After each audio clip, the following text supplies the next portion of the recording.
The original WarioWare was released on the Game Boy Advance a little under a year ago, and it was a really amazing product. It really kind of just captured just raw insanity.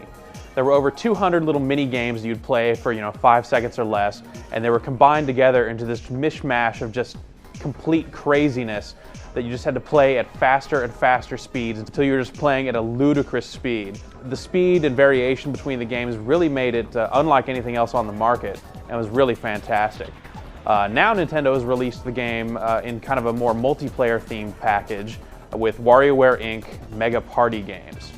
The same mini-games from the Game Boy Advance version are pretty much intact here. You'll get your series of Nintendo-themed games, like a little Legend of Zelda game where you have to navigate Link and run him into a cave. You have to catch a baseball that's being thrown. These sorts of things are all in there. They're all completely crazy and also very stylish. You can play the game in a single-player mode that's a lot like the Game Boy Advance version, but without some of the frills that came on the GBA, like little cutscenes and different little graphical elements that are missing from the GameCube version. But this version of WarioWare is really multiplayer focused.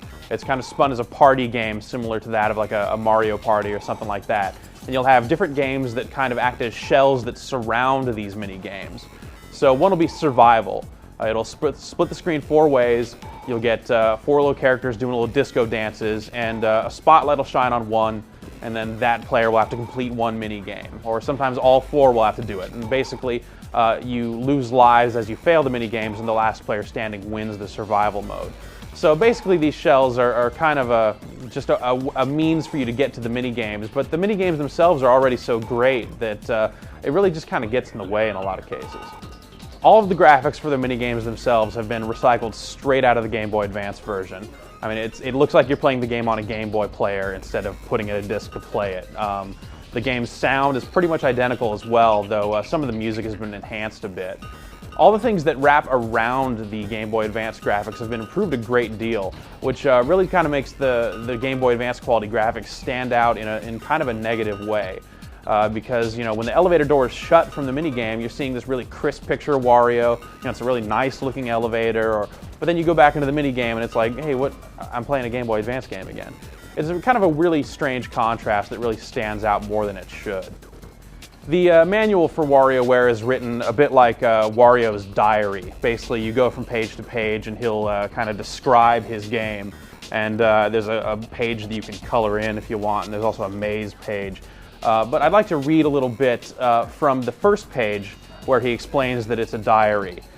And I quote, "I'm feeling generous, so I'll even let you keep peeking at my super secret journal to get the inside scoop on my latest scam. I mean game." No, Wario, you pretty much mean scam. It's a Game Boy Advance game with a GameCube shell around it. You're better off just getting the Game Boy Advance version of the game if you have the means. Play it on a Game Boy player, play it on a Game Boy. This version just seems kind of stripped down in the wrong ways with a lot of extra filler that really kind of obfuscates the great part of WarioWare, and that's the mini games themselves. So in conclusion, check out the Game Boy Advance version. If you're looking for a party game, stick to the Mario Party series.